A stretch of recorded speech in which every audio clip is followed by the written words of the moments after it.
नमस्कार, मैं डॉक्टर राकेश पाठक। हमारा राष्ट्रीय ध्वज तिरंगा अब खतरे में है।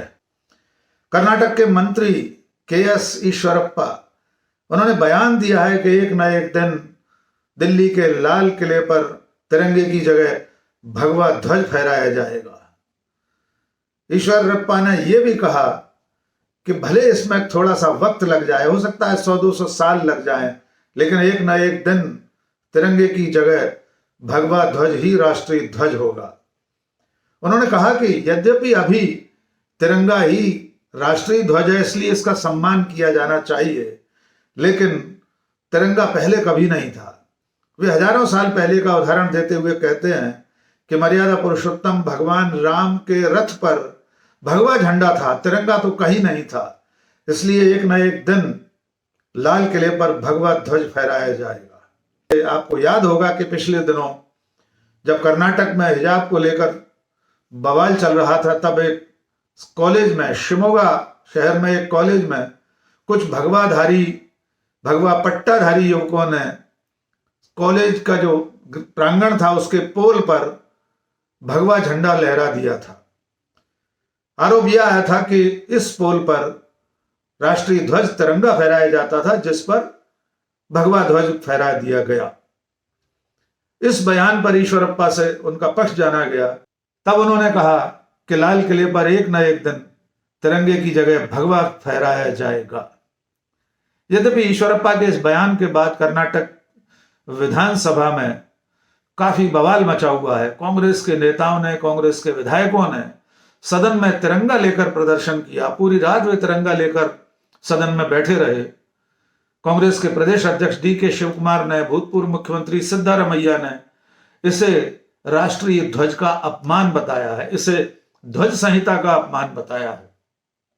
लेकिन ईश्वरप्पा का यह बयान आसानी से खारिज करने लायक नहीं है, क्योंकि इसके पीछे एक बहुत सोची समझी गई रणनीति, एक विचार है। और उस विचार की पड़ताल से पहले हमें यह जान लेना होगा कि तिरंगे का इतिहास क्या है। तो राष्ट्रीय स्वयंसेवक संघ और उसकी जो राजनीतिक इकाई है आज, भारतीय जनता पार्टी, दरअसल में उनका एजेंडा क्या है। अब एक जिम्मेदार मंत्री के बयान के बाद सचमुच इसके आर पार जाकर देखना बहुत जरूरी है, क्योंकि यह बयान किसी छोटे कार्यकर्ता की ओर से नहीं आया है। ये एक मंत्री का बयान है जिसने संविधान की शपथ ली है। ये एक ऐसे मंत्री का बयान है जिसने खुद राष्ट्रीय ध्वज तिरंगे के पास खड़े होकर ये शपथ ली है। और जब वो ये कहता है कि एक न एक दिन तिरंगे की जगह भगवा लहराया जाएगा, तो इसको गहराई से सोचने और जांचने परखने की जरूरत है। तिरंगे का इतिहास पहले जान लेते हैं, फिर हम आपको बताएंगे कि राष्ट्रीय स्वयंसेवक संघ कभी भी इस तिरंगे झंडे के साथ नहीं था, इसके समर्थन में नहीं था, न तो आजादी की लड़ाई के पहले और न आजादी के बाद आधी सदी तक। तिरंगे का इतिहास शुरू होता है एक फौरी तौर पर सन 1916, 17, 18 के आसपास। आंध्र प्रदेश के एक कार्यकर्ता थे, पिंगली वेंकैया। उनके मन में एक विचार आया कि कांग्रेस के जो अधिवेशन होते हैं उसमें एक झंडा लहराया जाना चाहिए। वे लगातार 1918 से लेकर 1921 तक कांग्रेस के राष्ट्रीय अधिवेशनों में अपनी ये बात वरिष्ठ नेताओं के सामने रखते रहे। इसके बाद वेंकैया ने कई देशों के झंडों का अध्ययन किया। उस वक्त दुनिया के तमाम देशों में जो झंडे प्रचलित रहे होंगे, और उसके बाद उस शोध के बाद उन्होंने एक झंडा तैयार किया जो 3 रंगों का था। वे महात्मा गांधी से बहुत प्रभावित थे। गांधी जी को उन्होंने झंडा दिखाया और उसके बाद गांधी जी के सुझाव पर जो ऊपर की पट्टी शुरुआत में लाल थी उसे केसरिया किया गया। लाला हंसराज, जो उस वक्त के बड़े देशभक्त एक नेता थे, कार्यकर्ता थे, उन्होंने गांधी जी को सुझाव दिया कि इसमें बीच में चरखे को रखा जाए, यानी तिरंगे झंडे की जो सफेद पट्टी है उसमें चरखा, जो गांधी जी चलाते थे, गांधी जी का प्रतीक था, आजादी की लड़ाई का प्रतीक था चरखा, वो इस झंडे में स्थापित कर दिया गया। फिर इसके बाद कांग्रेस ने इसे अपने झंडे के रूप में, राष्ट्रीय आंदोलन के झंडे के रूप में और एक तरह से राष्ट्रीय ध्वज के रूप में से मान्यता दे दी। इसके बाद पहली बार कांग्रेस ने इसे 1929 के लाहौर अधिवेशन में झंडे को मान्यता देने के बाद देश का आह्वान किया कि अगली 26 जनवरी यानी 26 जनवरी 1930 को पूरा देश एक तरह से स्वतंत्रता दिवस मनाए और इस झंडे को, जैसे भारतीय राष्ट्रीय कांग्रेस ने राष्ट्रीय ध्वज के रूप में मान्यता दी है, इस झंडे को सब लोग अपने अपने स्थान पर फहराएंगे।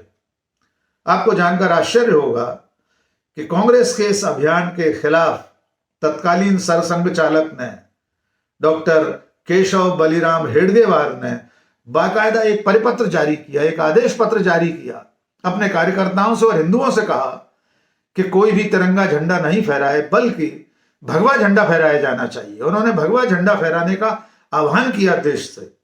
यह पहला अवसर था जबकि संघ ने, आरएसएस ने तिरंगे झंडे के खिलाफ अपनी आवाज बुलंद की थी। यह सिलसिला आगे भी जारी रहा।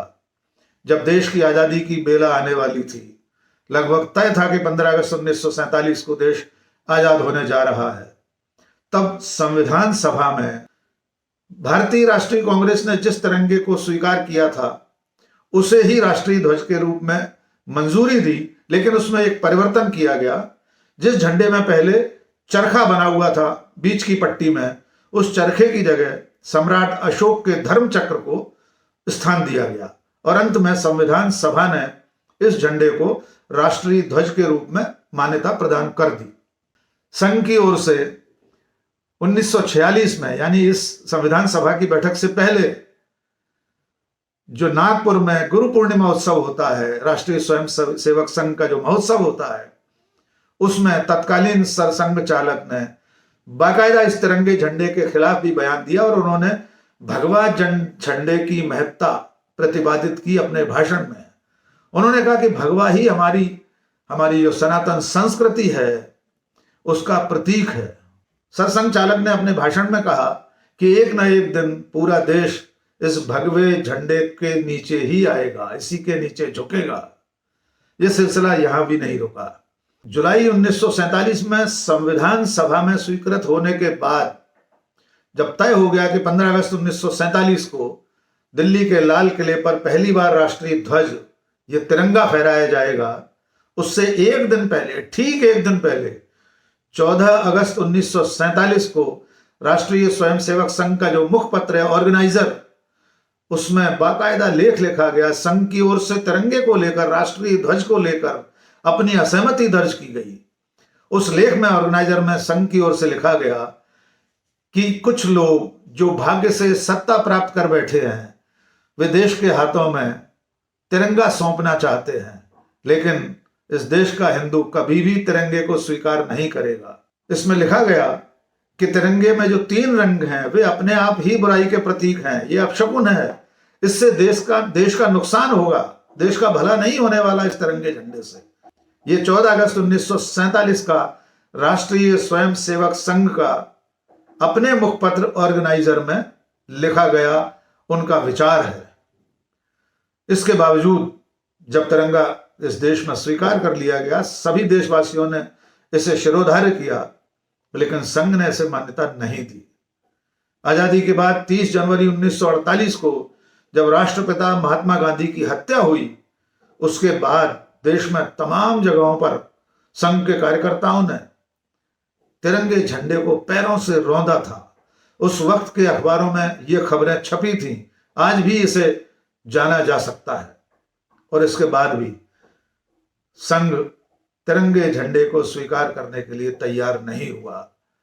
संघ का जो मुख्यालय है नागपुर में, रेशमी बाग में, राष्ट्रीय स्वयंसेवक संघ का जो हेडक्वार्टर है, उसमें आजादी के बाद 52 वर्षों तक, यानी आधी शताब्दी तक तिरंगा झंडा नहीं फहराया जाता था।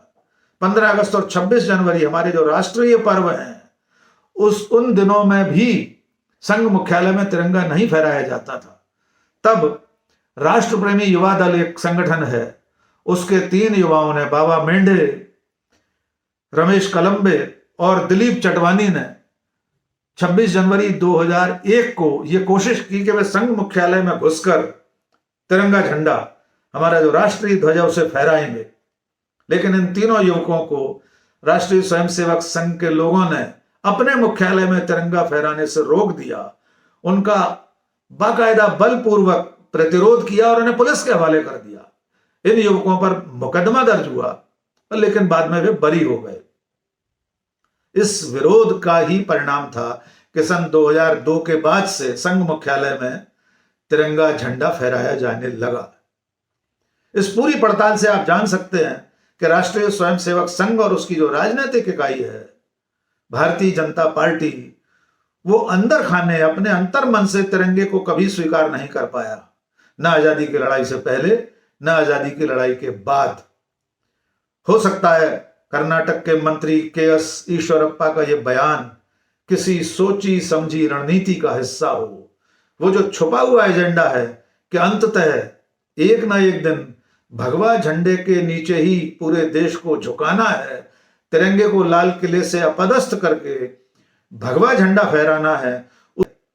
हैरानी इस बात पर भी है कि कर्नाटक के मंत्री के इस बयान पर देश के प्रधानमंत्री, देश के गृह मंत्री, पार्टी के राष्ट्रीय अध्यक्ष किसी ने भी अब तक आपत्ति ऐतराज दर्ज नहीं किया है। एक बात अच्छी तरह याद रखनी होगी कि आजादी की लड़ाई में राष्ट्रीय स्वयंसेवक संघ का कोई योगदान नहीं था, बल्कि इसके उलट वे अंग्रेजों के साथ खड़े थे। इसी विचार परिवार के एक और नायक हैं विनायक दामोदर सावरकर। उनके विचार भी तिरंगे के प्रति कोई बहुत अच्छे नहीं थे। सावरकर भी बार बार ये कहते रहे कि हिंदू समाज, हिंदुओं का देश तिरंगे को कभी स्वीकार नहीं करेगा। वे भी यही कहते थे कि हिंदू संस्कृति का प्रतीक भगवा झंडा ही है।